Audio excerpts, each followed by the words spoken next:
नमस्कार, खबरें दिन भर देख रहे हैं आप और मैं आत्मजा आपके साथ। हम आपके लिए लेकर आए हैं बिहार और देश से जुड़ी 10 बड़ी खबरें। तो सबसे पहले नजरें आज की सुर्खियों पर।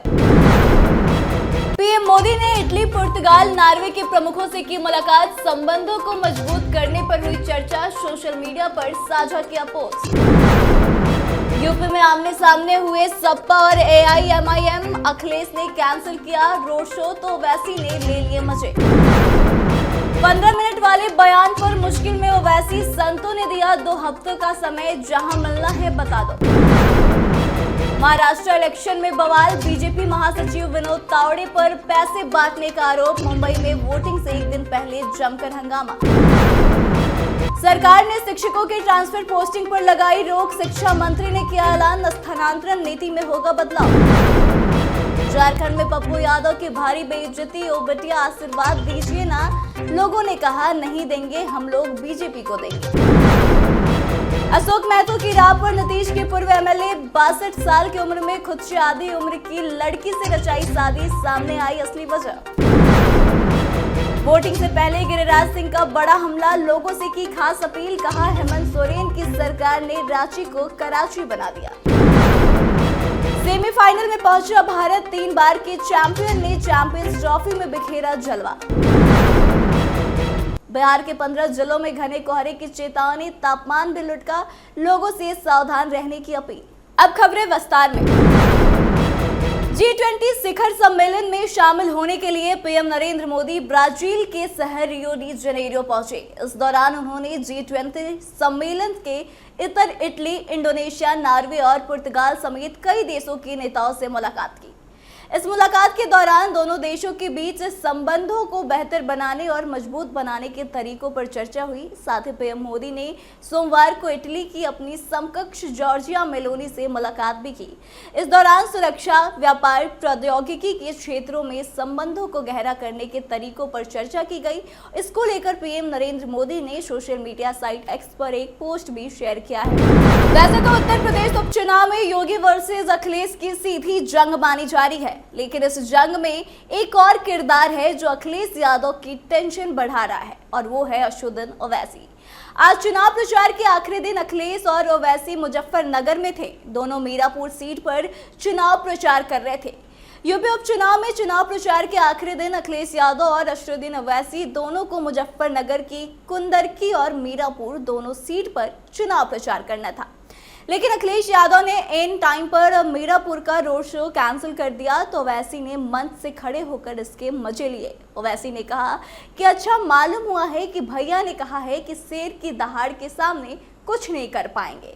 इसका मतलब समाजवादी पार्टी मान चुकी है, यही बात आप समझ लीजिए। असदुद्दीन ओवैसी के खिलाफ लोगों का गुस्सा बढ़ता ही जा रहा है। महाराष्ट्र में चुनाव प्रचार के दौरान हैदराबाद के सांसद और एआईएमआईएम के सुप्रीमो असदुद्दीन ओवैसी ने 15 मिनट वाली टिप्पणी की जिक्र की थी। उसके बाद से राजनीतिक पार्टियों के नेता उन पर पलटवार कर रहे हैं। अभी उज्जैन के साधु संत भी इस मामले में कूद पड़े हैं, जिन्होंने असदुद्दीन ओवैसी को खुली चुनौती दे डाली है। असदुद्दीन ओवैसी के विवादित बयान के बाद उज्जैन के साधु संतों ने तीखी प्रतिक्रिया दी है। संतों ने इसे सनातन धर्म पर हमला बताते हुए ओवैसी भाइयों को खुली चुनौती दी है और कहा कि वो किसी भी चुनौती का सामना करने के लिए तैयार हैं।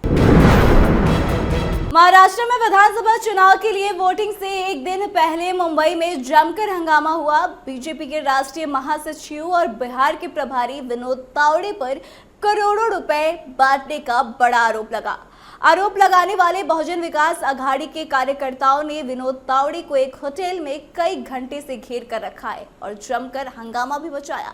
फिलहाल पुलिस का इस मामले पर बयान नहीं आया। हालांकि लोगों का कहना है कि इस पर एफआईआर भी दर्ज हो गया है।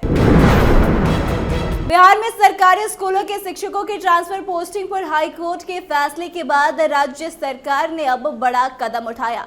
हाईकोर्ट के फैसले के बाद शिक्षा मंत्री सुनील कुमार मीडिया के सामने आए। उन्होंने कहा कि राज्य सरकार ने फिलहाल शिक्षकों के ट्रांसफर पोस्टिंग की पूरी प्रक्रिया को रोक दिया है। मंत्री का कहना है कि हमने अभी हाईकोर्ट का फैसला नहीं देखा, लेकिन सरकार ने अपने स्तर से फैसला लिया कि तत्काल शिक्षकों के ट्रांसफर पोस्टिंग को रोक दिया जाए। शिक्षा मंत्री ने यह भी कहा कि सरकार ट्रांसफर पोस्टिंग के नियमों में कुछ बदलाव भी करने जा रही है, जो जल्द बता दिया जाएगा। झारखंड में पूर्णिया के सांसद पप्पू यादव की भारी बेइज्जती हो गई। जी हां, चुनाव प्रचार के लिए पप्पू यादव ओपन कार में पहुंचे थे, जहां उन्होंने लड़कियों से पूछा कि ओ बिटिया आशीर्वाद दीजिएगा ना। पप्पू यादव के इस सवाल का जवाब देते हुए लड़कियों ने कहा कि नहीं देंगे, हम लोग बीजेपी को देंगे। झारखंड में झारखंड मुक्ति मोर्चा ने कुछ भी नहीं किया, बीजेपी ने राम मंदिर बनवाया है, इसलिए वोट जो है भाजपा को देंगे। दरअसल आपको बता दें कि पूर्णिया के सांसद पप्पू यादव सोमवार को गांडेय सीट के उम्मीदवार हेमंत सोरेन की पत्नी कल्पना सोरेन के लिए चुनाव प्रचार करने पहुंचे थे, जहां यह घटना देखने को मिली।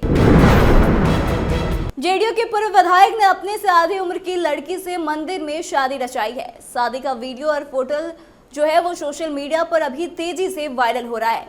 इस शादी की तस्वीरें सामने आने के बाद चर्चाओं का बाजार गर्म है। बेगूसराय से गढ़पुरा स्थित बाबा हरिगिरी धाम में यह शादी संपन्न हुई है। बताया जा रहा है कि विधायक की उम्र 62 साल है, जबकि लड़की की उम्र महज 25 साल है। सियासी गलियारे में इस बात की चर्चा तेज है कि आने वाले बिहार विधानसभा चुनाव को देखते हुए पूर्व विधायक ने शादी करने का फैसला लिया। पूर्व विधायक रामबालक सिंह विभूतिपुर सीट से अपनी नई नवेली पत्नी रवीना कुमारी को चुनावी मैदान में उतार सकते हैं। झारखंड में कल होने वाले दूसरे चरण के चुनाव से पहले पटना पहुंचे केंद्रीय मंत्री गिरिराज सिंह ने हेमंत सरकार पर बड़ा हमला बोला। गिरिराज सिंह का कहना है कि हेमंत सोरेन की सरकार ने रांची को कराची बनाने की शुरुआत कर दी है। ऐसे में लोग नौजवानों के भविष्य और अपनी बहू बेटी की इज्जत को ध्यान में रखकर ही वोट करें। गिरिराज सिंह ने यह भी कहा कि निश्चित तौर पर बुर्का पहन के कोई महिला वोट करने जा रही है तो यह आदेश है, संविधान है कि उसका बुर्का खोल कर देखे और अगर कोई विरोध करता है तो उसकी जमकर विरोध की जाए। मुस्लिम धर्मगुरु समाज में नफरत फैलाते हैं, हिंदू धर्मगुरु नफरत नहीं फैलाते। लोगों को मुस्लिम धर्मगुरु का भाषण सुनना चाहिए कि वह किस तरीके से नफरत फैला रहे हैं। ये तमाम बातें गिरिराज सिंह ने कही। बिहार के राजगीर में खेली जा रही हॉकी महिला एशियाई चैंपियंस ट्रॉफी 2024 में दक्षिण कोरिया ने थाईलैंड को 3-0 से हराकर टूर्नामेंट में छठा स्थान हासिल किया। भारत, जापान, चीन और मलेशिया सेमीफाइनल में जगह पक्की पहले ही कर चुके हैं, लेकिन इससे पहले 5वें और छठे स्थान के लिए कोरिया और थाईलैंड आमने सामने आए। चैंपियंस ट्रॉफी में इसके साथ दक्षिण कोरिया ने 5वें स्थान पर फिनिश किया, वहीं थाईलैंड को अंक तालिका में आखिरी स्थान से संतोष करना पड़ा। पछुआ के प्रभाव से पटना समेत अन्य जिलों के तापमान में धीरे धीरे गिरावट आ रही है। मौसम शुष्क होने और आकाश साफ होने के कारण सुबह के समय कोहरे का प्रभाव बना हुआ है। मौसम विज्ञान केंद्र पटना के अनुसार 15 जिलों में कोहरे को लेकर येलो अलर्ट जारी किया गया है और इन 15 जिलों में तापमान लुढ़कने की आशंका भी है। तो आज के इस बुलेटिन में बस इतना ही। आगे की तमाम अपडेट्स के लिए देखते रहे कैपिटल टीवी बिहार। धन्यवाद।